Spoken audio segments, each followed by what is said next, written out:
السلام عليكم ورحمة الله وبركاته. أصحابتك وحرن جنال كمركل السوداء وهذا أدي هذا أمهات سنتهين مارش سنة كلابدا كون يشان يلا باتن كسودو كلا وشان يتوانكي رمضان كلا برا يونق هذا شان يتوان أما بعد سجال باتن لغة أفريقيا يتوان بري أيها كهرسن إلى غيرها نوجود ما يعين لا هي السوداء هذا ما أنتوا حرب أين ندل وذاقو ودمدا ترافل بانك أو سامين أيام مامل كترام وما أنتوا كده واقعي wadamadaasi waa 43 wadan oo 3 qaybood loo kala qaybiyay maxay yihiin marka arintaasi ayaan rabaa wadamadaasi iyo qaabka travel bank uu kala saameynayo inaan muuqaalkan idin kula wadaago goorma ayuu dhaqan galayaa arimahaasi oo idil ayaan idin la wadaagaya maalmahan waxa aad loo hadal hayay in maamulka Trump uu soo rogayo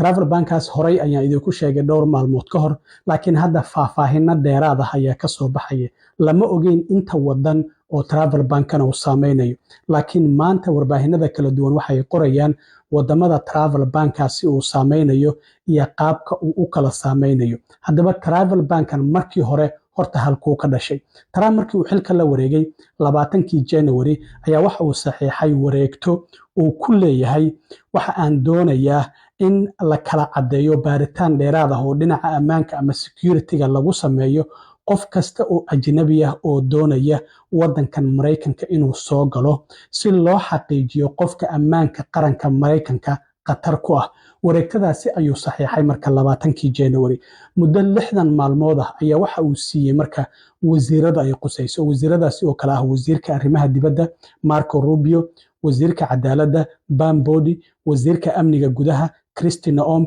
iyo taliyaha nabad sugidda haweeneyda la yiraahdo Tulsi Gabbard ayaa 60 maalmood uu siiyay marka in arintaasi ay ka soo baaraan degaan taladoodana ay soo bixiyaan wadamada ay noqonayaan wadamada travel bank lagu soo rogayo marka 60kii maalmood hadda waxa ka harsan 6 maalmood oo kaliya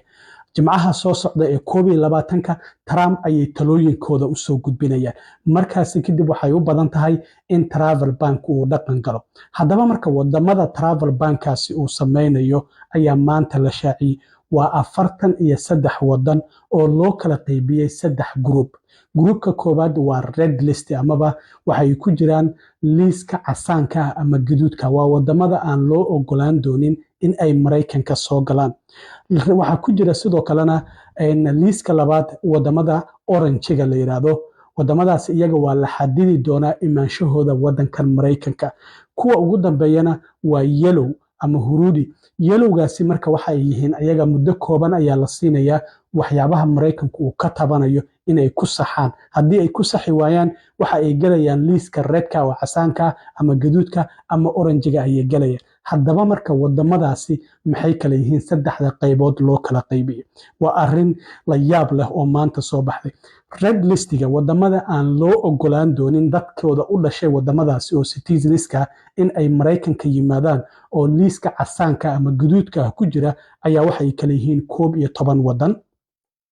wadamadaas waxay kala yihiin Afghanistan dadka wadanka Afghanistan u dhashay looma ogolaan doono gabi ahaanba Mareykanka inay soo galaan wadanka Bhutan ayaa ku xiga Asia ayuu ku yaalaa wadanka Cuba ayaa ku xiga Iran ayaa ku xiga Libya ayaa ku jira North Korea ayaa ku jira Soomaaliya waa ku jirtaa marka Trump waxaan ognahay xilligiisii hore ee 2016 ilaa 2020kii Muslim travel ban wax la yiraahdo waa kii soo rogay wadamo dhowr ah oo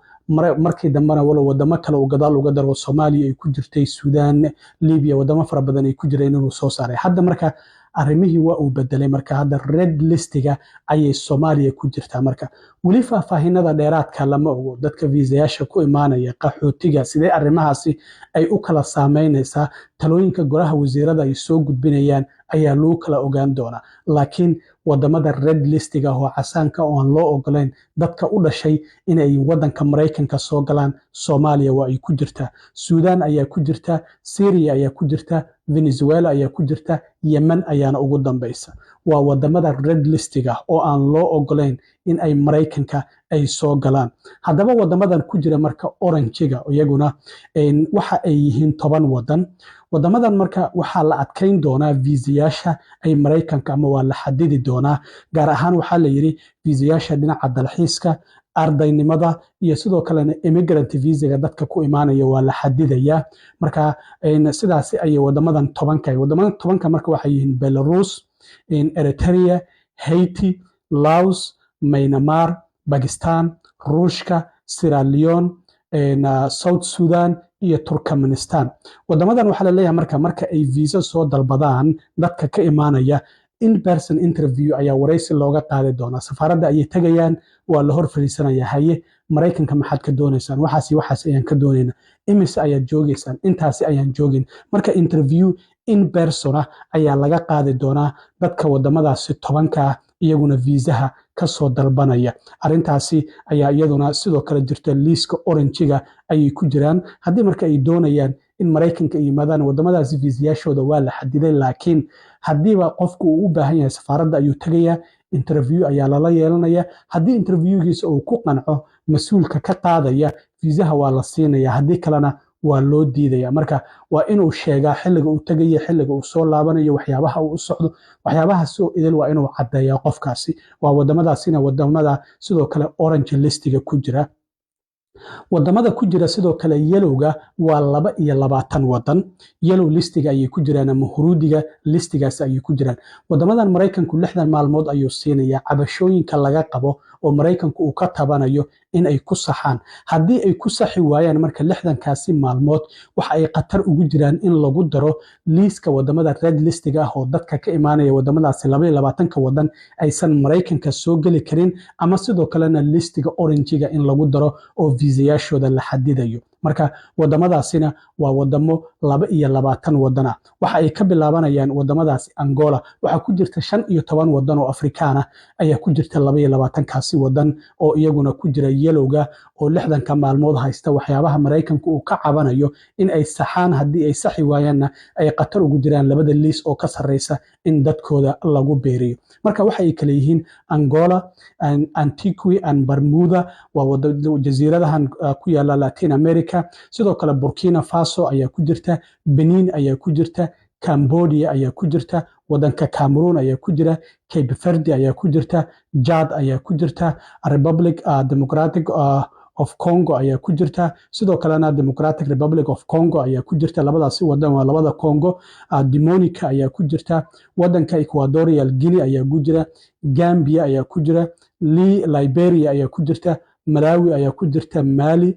Mauritania. Tan waa jasiirad St. Kitts and Nevis ayaa la yiraahdaa. Sidoo kale jasiiradda St. Lucia ayaa ku jirta, Sao Tome and Principe ayaa sidoo kale ku jirta, Vanuatu ayaa ku jirta, wadanka Zimbabwe ayaana ugu dambeeya. Marka waa 22kaasi wadan oo 15 ka mid ah ay Afrikaan yihiin. Wadamadaasi waa wadamada ugu roon. Macnaha Maraykanku waxa uu leeyahay cabasho noocaas iyo noocaasi ayaan ka qabnaa, qaabka viisayaasha aan dadka u siinayno waxyaabaha. Marka waa in 60kaas maalmood ee la siiyey cabashooyinka laga qabo Maraykanku uu ka qabo ay ku saxaan. Haddii aad ku saxi waysaan waxaa la leeyahay wadamada red listiga oo Maraykanka dadkiina oo Maraykanka imaanaya waan ka mamnuuci doonaa oo liiskaasi ayaan ku dareynaa, ama sidoo kalena oranjiga ayaan ku dareynaa oo viisayaashiina waa la xadidi doonaa. Marka arrintaasi ayaa maanta soo baxday 21ka bishan oo Jimcaha soo socda ku beegan ayaa wasiiradii Trump 60ka maalmood uu siiyey in ay kasoo tala bixiyaan arrintan, ay talooyinkooda Trump ay usoo gudbin doonaan. Marka ma isla maalintaasi ayuu dhaqan geli doonaa mase waqti kale ayaa loo qaban doonaa? Arrintaasi lama oga, maamulka ayay ka go'da. Marka Soomaalida wadanka ka maqan iyo kuwa doonayaba hadda kadib inay safraan, bal 21ka bisha haddii aad ka maqan tahay wadanka inaad dib ugu soo laabato isku day inta aan la gaarin. Haddii arrintaasi la sameeyo macnaheedu waxay tahay wad green card dad green card la ayaaba la masaafurinaya, sida hadda ardaygii Falastiiniga oo kale. Hadda waxaan arkayay kuwa kale ayaa iyaguna sidoo kale la soo qabtay. jaamacaddii Columbia University waxay samaysay ardadii qaar in ay fiisihii waxbarashada loo diiday oo qaarkood xitaa ay isticmaaleen abkii maalin dhaweetaan ii sheegayo qofku iskiisa isku masaafurinayay, qaarkood xitaa shahaadooyinkii hore loo siiyey ayaa lagala laabtay. Marka maamulka Trump waxa uu dabagal ku samaynayaa qof kasta uu leeyahay ammaanka qaranka ayuu qatar ku yahay. Dadka wadanka ka soo laabanaya sidoo kale arrimaha social media sidoo kalena iska ogaada. qofka dadka isticmaala abkan dhinaca ruushka laga leeyahay